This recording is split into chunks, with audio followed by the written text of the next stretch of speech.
International trending కు అత్యంత కీలకమైన హార్మూజ్ జలసంధిలో కీలక పరిణామం చోటు చేసుకుంది. ఇరాన్ దాడుల భయంతో వణికిపోతున్న ఇంటర్నేషనల్ కమర్షియల్ షిప్పులకు అమెరికా సైన్యం అండగా నిలిచింది.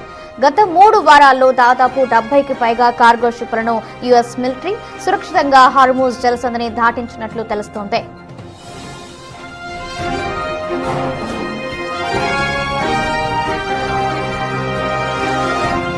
అయితే ఈ షిప్పులను అత్యంత రహస్యంగా హార్మూజ్ దాటించినట్లు సమాచారం. ఇరాన్ డ్రోన్లు మిసైళ్ల కంటపడకుండా ఉండేందుకు రాత్రి సమయంలో ఆపరేషన్ నిర్వహించినట్లు యుఎస్ అధికారి తెలిపారు. షిప్పుల్లో లైట్లను పూర్తిగా ఆఫ్ చేసి ట్రాన్స్పాండర్లను కూడా బంద్ చేసి ప్రయాణించినట్లు పేర్కొన్నారు.